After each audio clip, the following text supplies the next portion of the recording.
Hello and welcome to Dialogue. Amid the ongoing violence in Sudan, China has sent a Navy vessel to evacuate over 1,000 Chinese nationals from the country, including residents of the Hong Kong Special Administrative Region. What is the latest on these evacuation efforts? How were they carried out? And what are the latest developments regarding the ongoing conflict? To answer these questions and more, we are joined by He Wenping, Senior Research Fellow at Chinese Academy of Social Sciences, and the Mok, Senior Research Fellow at Center for China and Globalization, and Yasser Hakim, Correspondent in Saudi Arabia. That's our topic. I'm Xu Jinduo.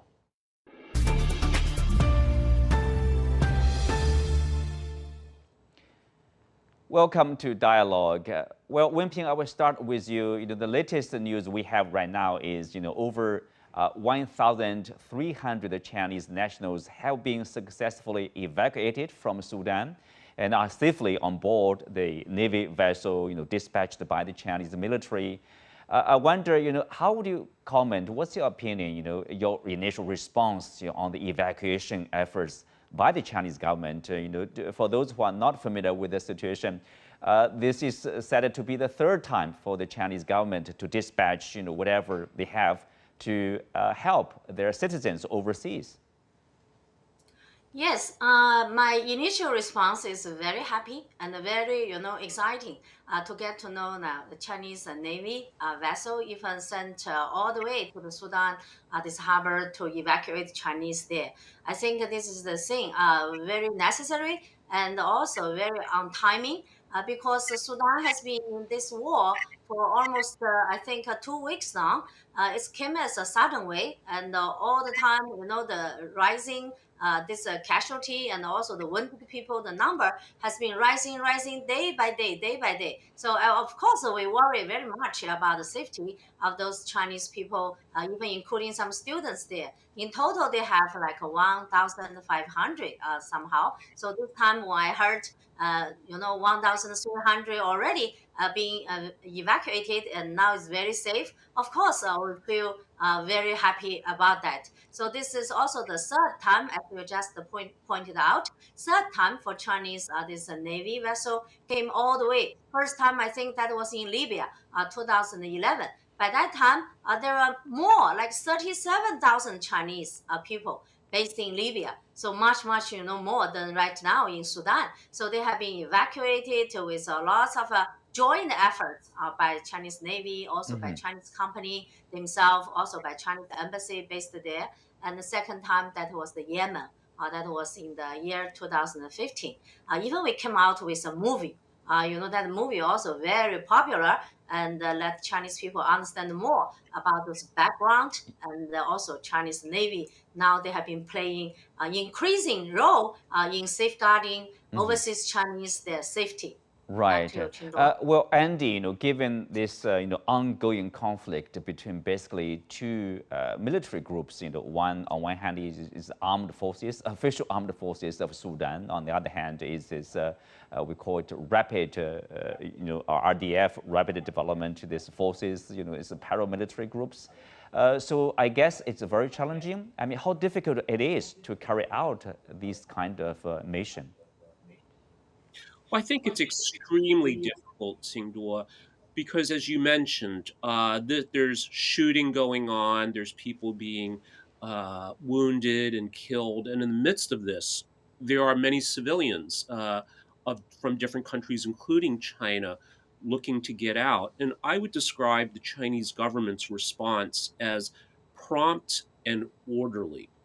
And this is very, very important because the most important job of any government, if it wants to maintain its legitimacy, is keeping its people safe, whether that's at home, keeping them from being shot, robbed, otherwise hurt, and when they're overseas. And the last numbers I saw, there's about 1 million Chinese in Africa. So I think this is certainly, these capabilities are very, very important for China, and we've seen them deployed again, as I said, promptly and in an orderly fashion. And this is a very, very dangerous situation. So the ability of the Chinese military, in particular the PLA Navy, to conduct these operations so quickly and so smoothly, I think really is a testament to the government's efficiency and competence. So, Andy, you mentioned about the dangers, risks over there. So probably that explains why the Chinese government, has sent a navy vessel instead of renting, civilian flights or cruise ships to help out those citizens there. Absolutely.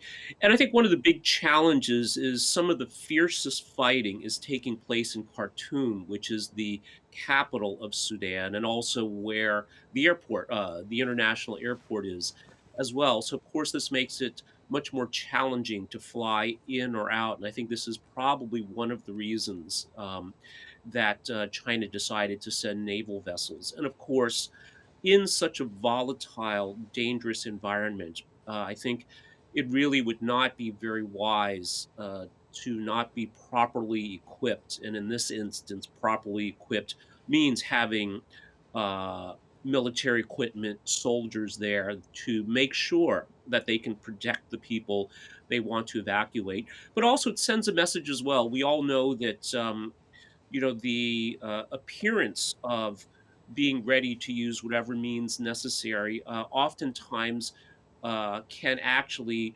avoid violence because people know not to attack you because they know that you are able to respond effectively.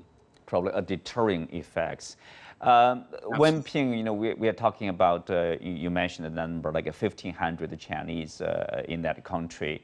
So who are they? Are they private citizens or are they diplomats? Are they, you mentioned the students.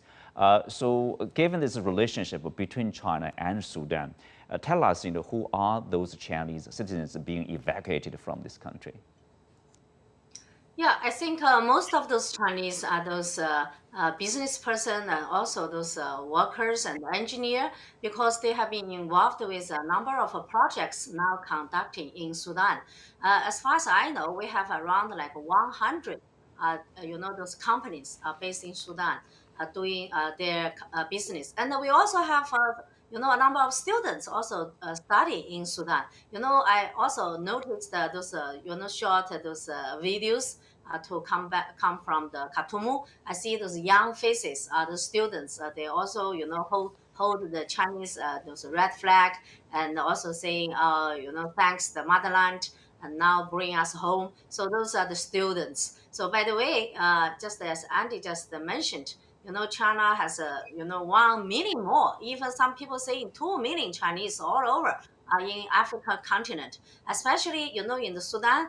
Given the past years, China has engaged quite deeply with Sudan's resources industry, like oil, this exploitation and refining, and also from the upstream, middle stream, and downstream, all of that. And after this 21st century, and especially in the recent 10 years more so, because Sudan also want to diversify the economy. After the South Sudan got independence, because Sudan can no longer just rely on the oil income. Because the oil reserve many are on the ground of the South Sudan, and North Sudan just have those pipes. So they have to diversify the economy. Otherwise, it's very difficult for the country's economic development. So that is why China's involvement in Sudan no longer just the resources industry. So we have companies doing agricultural development and like infrastructure, so on and so forth. Well, as you mentioned, this is the third time for China to do this kind of evacuation in the third country. So I wonder if there are any experience we have learned, we have accumulated, so we can do a better job probably this time around, say, than the previous evacuations, or for the goodness of maybe, I mean, who knows? Like in the future, we can do an even better job. Yes, so goes to me, huh? Yeah, yeah, Wenping, I please. saw the goes to Andy. Okay. I mentioned when I said this is the third one because the first one, 2011, that was the Libya civil war, and we had more Chinese based there to do a lot of work. So that was the very first time for Chinese even government, embassy, and even Chinese enterprises themselves. So I think that first time we hadn't had enough experiences, frankly speaking, and we didn't have any like logistic those bases around that places. So all of a sudden, and come from all the walks of life.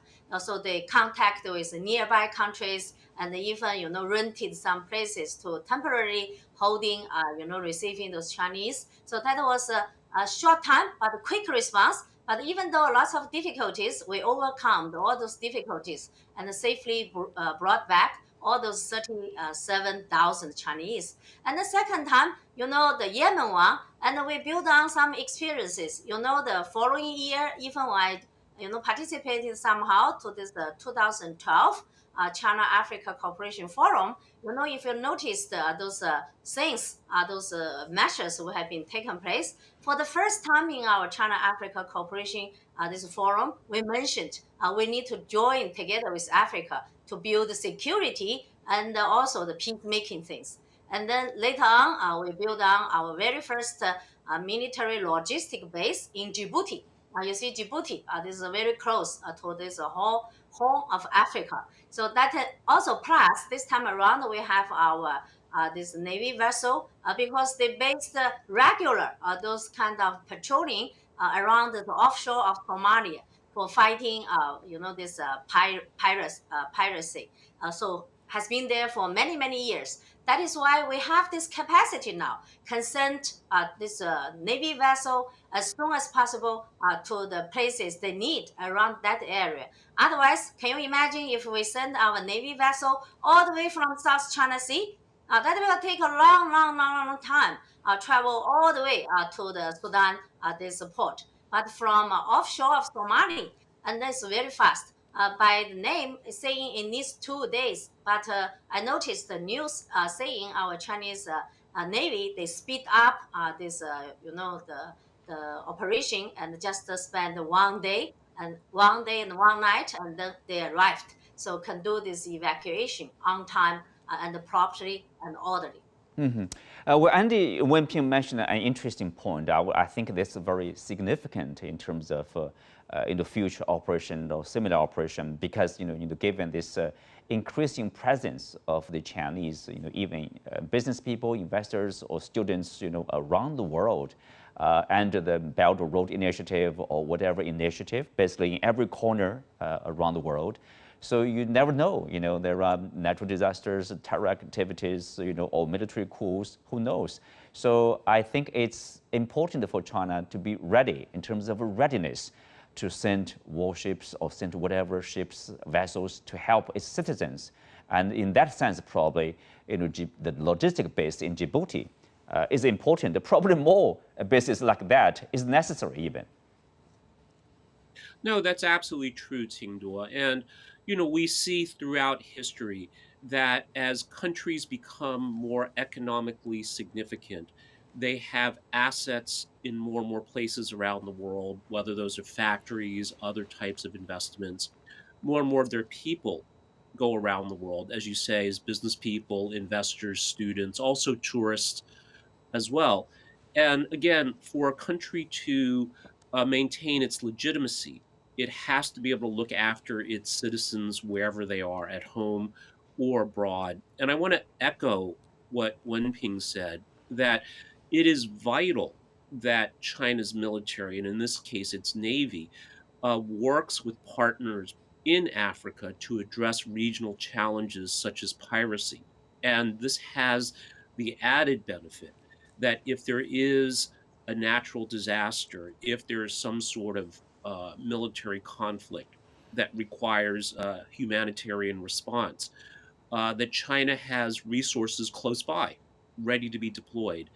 And I think this is vitally important, and we shouldn't be surprised at all if we see more of these in other parts of the world, not just in the Horn of Africa, because we know Chinese business people, Chinese students, Chinese tourists are going to all corners of the globe, and certainly it is legitimate and important for the government to be able to look after them wherever they are. Well, Wenping, of course, this evacuation has, obviously, a lot with the situation on the ground, the conflicts between these, let's say, armed forces in Sudan. How much do we know right now? Is one party somehow gaining advantage against the other, or how long are we expecting to see the end of the conflicts, so peace and quiet could prevail again in the country? Oh yes, so far it's still not that certain, and also the picture also not that clear to see now which fighting party now is absolutely now has the upper hand. Because if you look about those two military leaders, actually they both have quite strong army behind them. For the general in charge like Burhan, and he has been serving as the leader of the Sudan, representing Sudan, joining a lot of international events, in the international stage. But his former deputy, this chairman, that is this, Derta, and he also has a very strong army behind him. He used to be, doing a lot of things in Darfur, and also send those missionary armies to Yemen war and the Libya war. So his soldiers is very good about fighting. Plus, as far as I know, we call it a rapid support army. Actually, they made those military deployment earlier. So that's why all of a sudden, even the Sudanese army came as just the response because this military attack seems out of their expectation. But quickly, according to those information are also gathered from different kind of resources, quickly Sudanese army now regain back some strategic places now back to the Sudanese army's hands. So far, there's no clear picture saying now which party now is absolutely now in the upper hand. If absolutely upper hand, I think maybe this military conflict will soon will be close. But now seems there's remain fighting, even though ceasefire quickly be broken out and then they continue. So that means both parties think they still have capacity. They want to get more bargaining chips in their hands.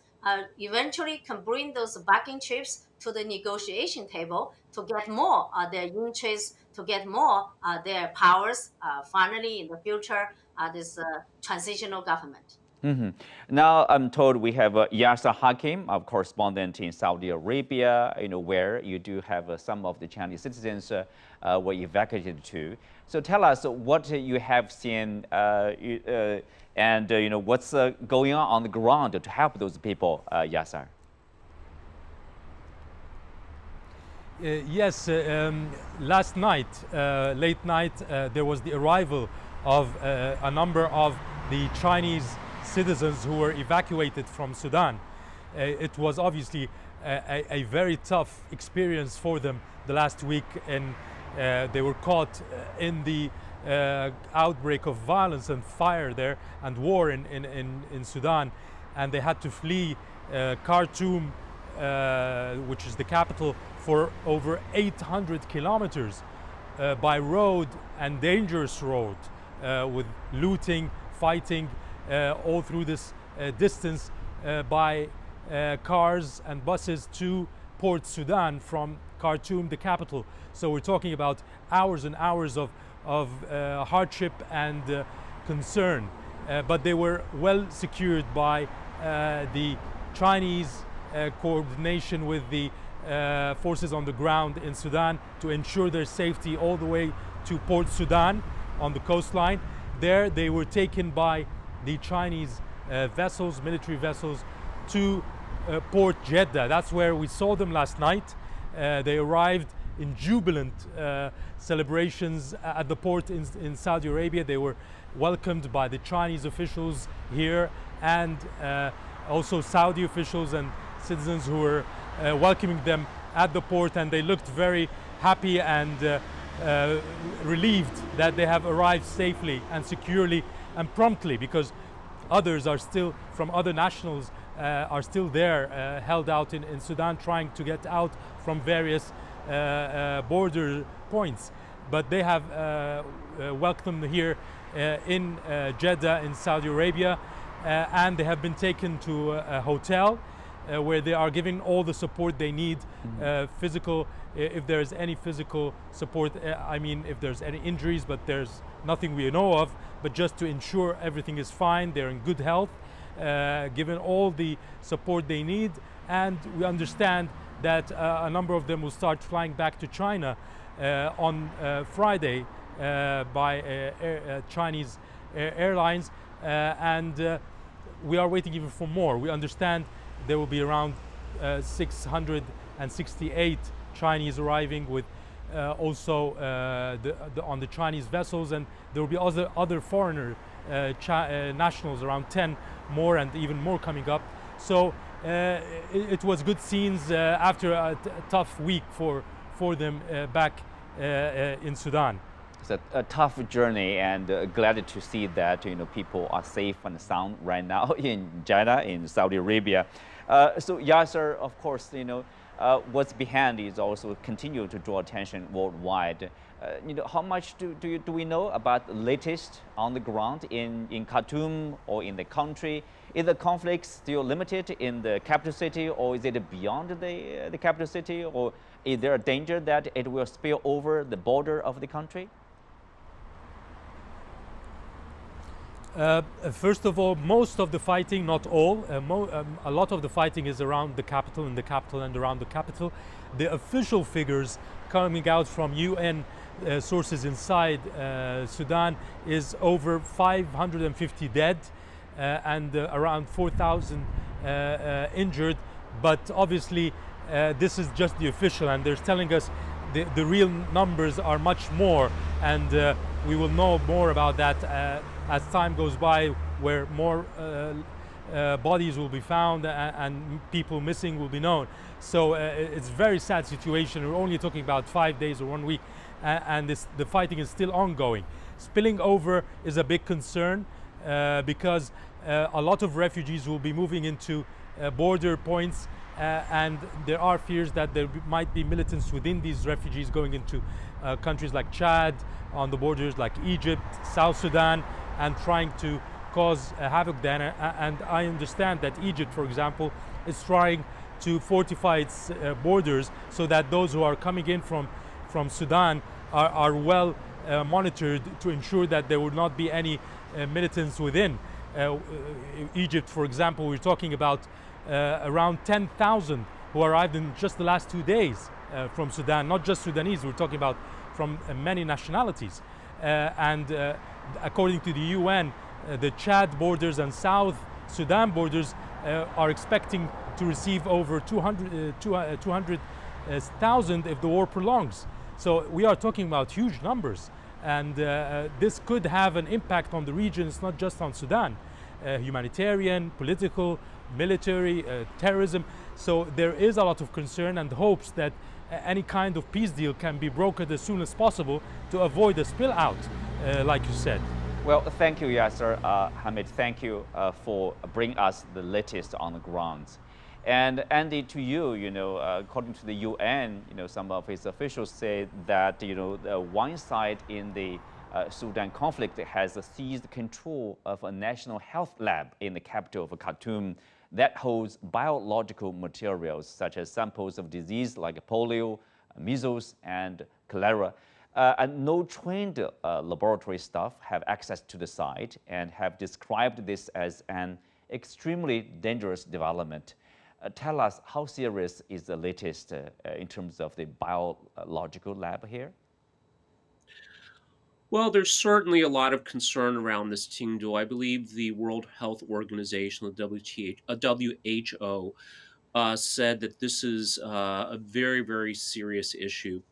And again, these are how military conflicts can have very disastrous, unintended consequences, whether that is enormous refugee flows, regional economic disruption, or as we're seeing in this case, potential biohazards that could result in some dangerous diseases being spread.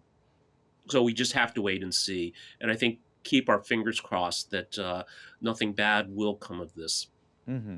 Wenping, if you look at the situation, of course, right now there's, chaos and few people are sure what's really going on there because of the dangers, potential risks out there. So what's going to happen, how can the outside world, the UN, the big powers, the regional countries, the Arab world or the African Union, is there anything they can do, to help influence or even pressure the warring sides to probably find something in common and have a ceasefire, if not a peaceful solution to the conflict? Yes, ever since the conflict broke out, actually international society has been made lots of efforts, even very fast. For example, Arab League has already organized the emerging called summit, and also UN Secretary General Mr. Guterres also made a public call, and also like those regional big players like Saudi Arabia, like UAE, and also Egypt. Egypt, even at the very beginning, they have a military, some soldiers there had joined the military training with Sudanese army.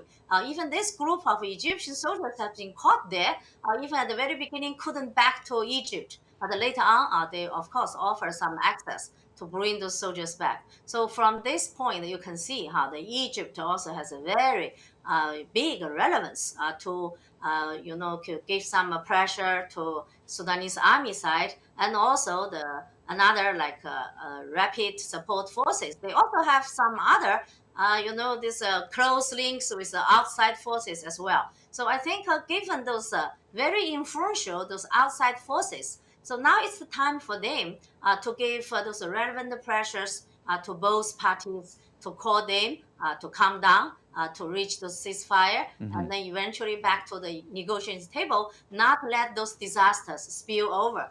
Like now the refugee goes all the way to the neighboring countries like Chad and South Sudan. Even those countries themselves also had already the domestic lots of problem. Now given a lots of refugees came over, that will add more tensions in those countries as well. Well, Andy, we have heard of complaints, for example, I personally heard the complaints of a former Sudan ambassador to China, for the lack of attention or lack of sympathy to the situation what's happening in Sudan. So do you think we will see international concern like we have seen in Ukraine? I certainly hope so, Qingduo. Certainly, Africa in the Western world has not gotten the attention that I think it deserves. I would say China has been taking a very opposite tact here, in that for decades, recognizing the value, the importance of working with Africa, not seeing it as a place to be exploited, and that we see this playing out with I think very positive China-Africa relations, and hopefully. What's going on in Sudan is an aberration. I mean, we do see with the Saudi-Iran rapprochement, other discussions in the region that point towards a more promising future, and hopefully that this can be resolved relatively quickly with minimal loss of life and destruction of property. Well, on that note, we come to the end of today's show. Many thanks to our guests. You can also watch us on the CGTN app on YouTube. Thank you for being with us. I'm Xu Qinduo. See you next time.